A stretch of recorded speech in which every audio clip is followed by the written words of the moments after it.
Za asubuhi, mimi ni Karim Boimanda, afisa habari wa mchezo namba 184 Young African Sports Club dhidi ya Simba Sports Club, lakini pia afisa habari wa bodi ya ligi kuu Tanzania. Tulikuwa na mkutano hapa awamu ya kwanza ambapo kocha mkuu wa klabu ya Yanga pamoja na nahodha wamezungumza nanyi wanahabari kuelekea mchezo huo, na kwa mujibu wa ratiba ambayo ilitumwa kwa klabu zote mbili na kwenu wanahabari, Simba Sports Club ambaye ni mgeni katika mchezo huu walipaswa kuwepo hapa saa 5:30 na kuanza mkutano, lakini tumefanya jitihada kadhaa. Bahati mbaya sana wahusika wamekuwa hawapatikani kwenye simu, kwa hiyo tunashindwa kuelewa changamoto hasa ni nini mpaka sasa hivi, lakini bado hawajafika kwenye eneo la mkutano. Na kwa sababu hili ni jambo la kikanuni, ni jambo ambalo lina ratiba, na baada ya hapa kuna ratiba ya matukio mengine kuelekea huo mchezo, hatuwezi kuendelea kuwepo hapa mpaka jioni, ndugu zangu wanahabari.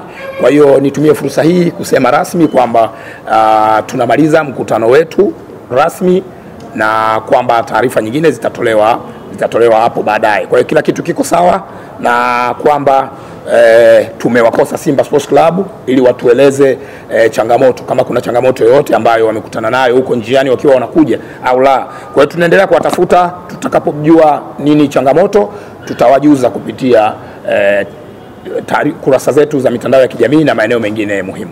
Kwa mujibu wa kanuni, klabu mgeni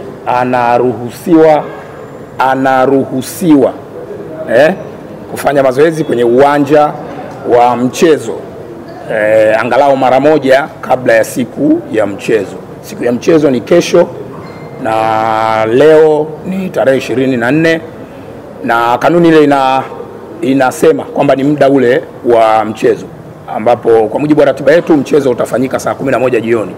Kwa hiyo saa 11 jioni ya leo ndio muda wa kikanuni wa timu mgeni kufanya mazoezi kwenye uwanja wa Benjamin Mkapa. Lakini nimetumia neno wanaruhusiwa, halazimishi kwenda kufanya mazoezi. Baada ya hapa kuna kikao cha kitaalamu cha maandalizi ya mchezo.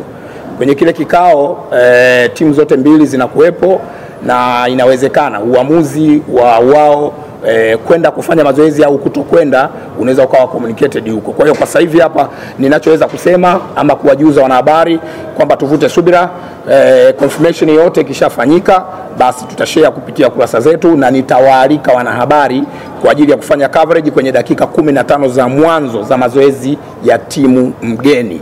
Hilo ni swali la kwanza. Swali la pili, muuliza swali amezungumzia swala la waamuzi. Jana tulitangaza waamuzi wa mchezo, waamuzi wanne kutoka Misri, na mtathmini wa waamuzi kutoka nchini Somalia. Ametumia neno taharuki. Mimi sidhani kama taharuki ni neno sahihi sana. Ni vile watu ni habari ambayo kutokana na upekee wa mchezo wenyewe, upekee wa tukio lenyewe, na watu wameipokea vile vile kiupekee. Amesema pia kanuni, muuliza swali amesema kanuni hazisemi chochote kuhusiana na hilo. Ni kweli, kanuni hazizuii TFF kupitia kamati yake ya waamuzi kuleta muamuzi kutoka nje ya Tanzania kwa ajili ya kusimamia mchezo wa ligi. Kanuni inaeleza sifa za waamuzi wanaoweza kusimamia huo mchezo. Kwa hiyo jambo pekee ambalo tunaweza tukalieleza sasa hivi ni kwamba kwenye kanuni ya 39 ibara ya kwanza inaeleza kuhusiana na waamuzi ambao wanakuwa wanateuliwa mwanzoni mwa msimu, idadi ya waamuzi ambao wanateuliwa mwanzoni mwa msimu kwa ajili ya kusimamia mchezo. Lakini kanuni hiyo ya 39 ibara ya 3 inaelezea sasa kitu kinaitwa waamuzi wa akiba, kwamba kamati ikiteua wale waamuzi wa msimu mzima inakuwa na jopo lingine la waamuzi ambao ni wa akiba, ambao wanaweza kutumika kwa dharura au pale inapohitajika. Kwa hiyo ni kanuni ya 39 ibara ya 3 ambayo inaelezea hilo jambo kwamba kutakuwa na waamuzi wa dharura.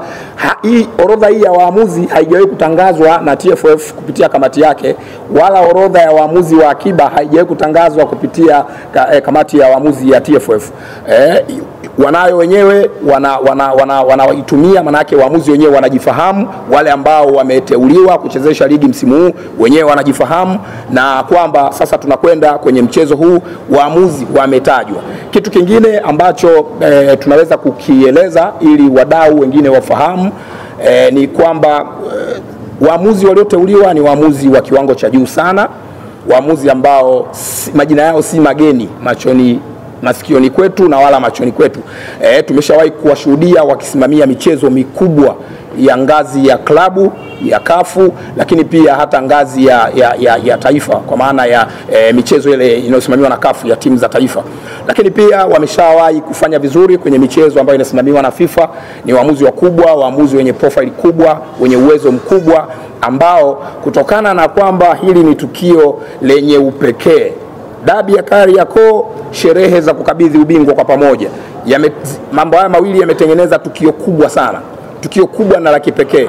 Si tu waamuzi kutoka nje, kuna mambo mengi sana yataendelea kutangazwa na kuelezwa ambayo yanaendelea kusherehesha upekee wa tukio lenyewe. Suala la klabu kushirikishwa ama klabu kuridhia halipo kwenye kanuni.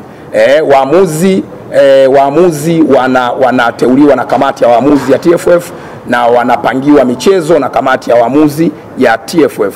Kanuni ya 39 ibara ya 8 kama sio 9, siko shua sana hapo, inaeleza sasa kwamba kama klabu haijaridhia maamuzi ama haijaridhishwa na maamuzi, maana yake baada ya mchezo ina siku 3 za kutoa malalamiko yao. Kwa hiyo hakuna sehemu inayotoa nafasi kwa klabu, kiongozi au yoyote kuzungumzia muamuzi kabla. Kanuni hiyo ya 39 ibara ya 8 kama sio ya 9, siko shua sana, inaelezea pia sasa kwamba kiongozi, mchezaji, kocha au mtu mwingine yoyote haruhusiwi kumkataa muamuzi aliyepangwa na kamati ya waamuzi ya shirikisho la mpira wa miguu Tanzania. Haruhusiwi kumkataa, lakini pia haruhusiwi kumjadili wala kumshutumu kupitia vyombo vya habari. Hiyo ni kanuni ya 39 inayoelezea kuhusu waamuzi. Asanteni sana, na kufikia hapo tumefikia mwisho wa mkutano wetu, na tuwatakie kazi njema, tuwatakie maandalizi mema kuelekea dabi ya Kariakoo hapo kesho majira ya saa 11 jioni.